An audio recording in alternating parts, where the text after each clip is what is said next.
Hey, Shalom, Kahalo Yahweh Bahashim, Yahweh Shai, Bahashim, Rakakadash. Double honors to the apostles, elders, and bishops of Great Millstone. Salutations to all my fellow laborers doing this work in truth and sincerity, risking their lives to do so. To the scattered hopeful elect across the four corners of the earth, and those among the heathen nations that look like the heathen nations, pursuant to Jeremiah 12:9, known as the speckled birds. So this is not a black thing. I am disciple of Parium, a follower of Great Millstone, coming to you with a lesson in truth and sincerity. This lesson is going to be titled, Daily Afflictions Will Not Be Discounted. And just something I wanted to do, and because this is something that I face, and I know that many Akiam Akwath face as well, going into the plantation. And it's just being part of those daily afflictions. Not all of them, but it's usually is the big part. We got a lot of worthless bosses. But with that, want to go ahead and going to start off in the book of Second Thessalonians. Just wanted to kind of sum up a paragraph before we go into the precepts. So with that, faith grows exceedingly, and we have charity, love for one another that is constant, right? So in this walk, we have to endure. We have to have patience and faith, and in persecutions and hardships, especially, like I said, at the plantation. So with that, I want to go into that, patience. So let's go to the book of, start off in the book of James.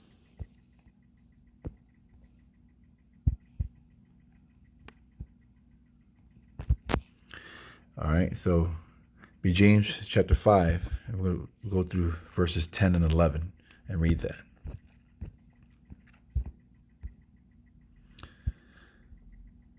It says right here, it says patience and endurance. You see that on the top. So this is James 5, verse 10. It says, "Take my brethren, the prophets who have spoken in the name of the Lord, Yahweh Bashim Yahushai, for an example of suffering, affliction, and of patience." You always see these words synonymous with each other, because we know that patience is suffering, right? And we want to go into that word, patience.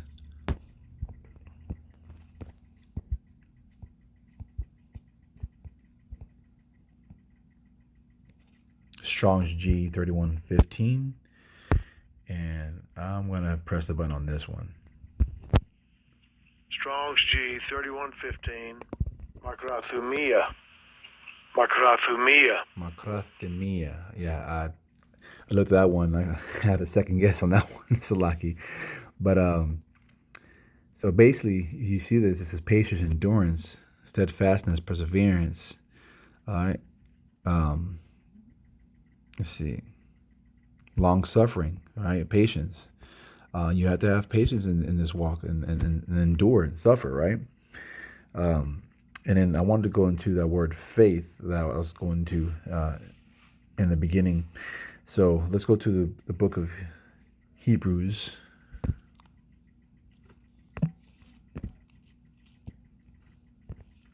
Chapter 11, all right, and verse 1. Now faith is the substance of things hoped for, the evidence not seen. All right, so in the NLT, it says the confidence that what we hope for will actually happen. It gives us assurance about things we cannot see. Okay, and so that word faith, yeah, it's gonna be the Strong's G 4102, and this, I believe, it's Pistis or Pistis. Strong's G 4102. Pistis. Pistis, okay. Pistis. A lot easier than the last one.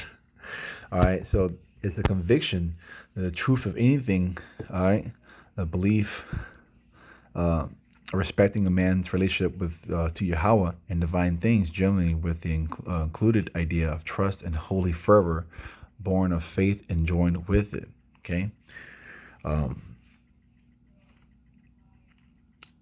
so let's go back to 2 Thessalonians and verse 5. You know, and so basically this is like, why we have faith and endure. Okay, it says, which is a manifest token of the righteous judgment of Yahweh, that ye may be counted worthy of the kingdom of Yahweh, for which ye also suffer. Okay, and that I wanted to go into the etymology, so bear with me for a second. I have the etymology app, which is actually really nice. Go to that word manifest. All right, it's something that's clearly revealed to the eye or the understanding. Let's see. It's evident, clear. When you think about that, it's like manifesto, for example. Somebody's writing down, what's clearly that happened, right? But this is our true manifest destiny. Not that of man, but that of the will of Yahweh Bashem Yahweh Shai. Okay, now we go to that word token. Let's walk back. All right, it's a sign or a symbol, evidence to show, pronounce solemnly, Salaki. So that it's a clearly revealed sign. All right. So we know that let's go back to the Blue Letter Bible for that. Even though we endure tribulations and different BS that happens at work, we can't be slothful and just being being a whole ass idiot. So we got to know that. Let's go to Colossians 3:23.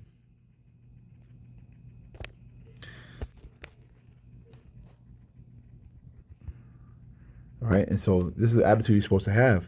And whatsoever ye do, do it heartily, as to the Lord and not unto men. So, whatever you do, you chalk it up to the Most High work, right? You don't give that praise unto men. All right. So it says work willingly on the NLT side. It says work willing at whatever you do, as though you were working for the Lord rather than for people. And it's really more of an honor to work for the Lord, rather than for people. And you shouldn't fear people, right? It's like this. Let me look at this verse real quick. Let's see.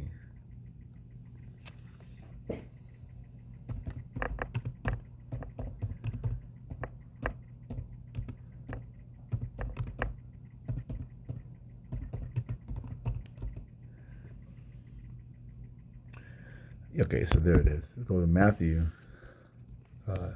10:28.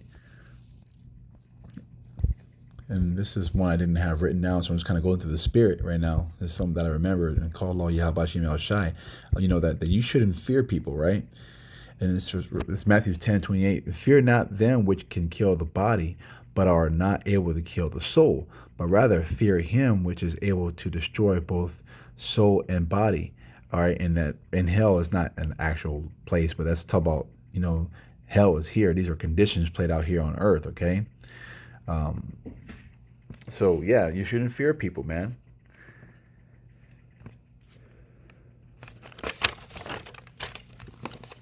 Now let's go to Isaiah 3:12. And this kind of the situation that I'm having to deal with, because basically I got Eve for a boss at work, and you know how that goes, so it's very difficult, right? It says, as for my people, children are their oppressors, and women rule over them. O my people, which they which lead thee cause thee to err, and destroy the way of thy paths. And why is this such? You go Jeremiah chapter 3. Oh, it's lucky. Chapter 31. We'll go back to that. Jeremiah 31 and 22. You know, why is it that these women rule over us, right? And it's temporal, so don't think this is gonna last forever. Right now we know the earth is it's not ruled and dealt with in righteousness. Okay, so it says, "How long wilt thou go?" Here's Jeremiah 31:22. It says, "How long wilt thou go about, O thou backsliding daughter? For the Lord hath created a new thing in the earth. A woman shall compass a man." All right, and that's a precept to Isaiah 3:12. All right. Now we always cry out. Why is it that these wicked people always seem to be doing good, living good in what they do? And it's like, man, Lord, it's like we cry out to the Lord, Lord, Lord, please do something about it, right? So let's go to book of Psalms, chapter 10. I'm going to read this in the NLT. It says, "The wicked are too proud to seek God, Yahweh." It says, "They seem to think that Yahweh is dead." Verse 5, "Yet they succeed in everything they do." All right? "They do not see your punishment awaiting them. They sneer at all their enemies." Verse 6, "They think nothing bad will ever happen to us. We will be free of trouble forever." All right? This is the attitude that they have.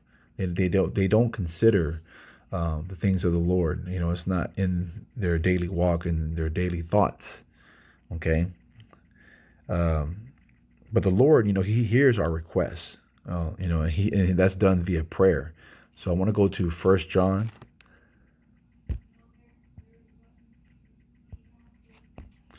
chapter 5. I'm going to read verses 14 to 15. And this is going to really hit the point right here. And this is the confidence that we have in Him, that if we ask anything according to His will, He heareth us. Verse 15. "And if we know that He hear us whatsoever we ask, we know that we have the petitions that we desired of Him." Okay, and that's a beautiful thing. To know that He hears our prayers, right? And our prayers go up. And that's, it's a beautiful thing, man. Let's go to 2 Thessalonians, back in chapter 1. And when those prayers go up, they get answered, okay? So let's read verse 6. It says, "Seeing it is a righteous thing with Yahweh to recompense tribulation to them that trouble you." All right? Don't think that, these daily afflictions are not going to be answered. All right? That they're not going to be discounted. Because they're coming. All right? These things are coming to those who always have, daily afflictions onto us, especially at work, right? But they're going to be answered for, because these people keep touching and keep messing with the apple of the Most High's eye. So with that, I pray that this lesson was edifying unto the Akim Akwath. I want to say Kwam Yasharallah, Shalom,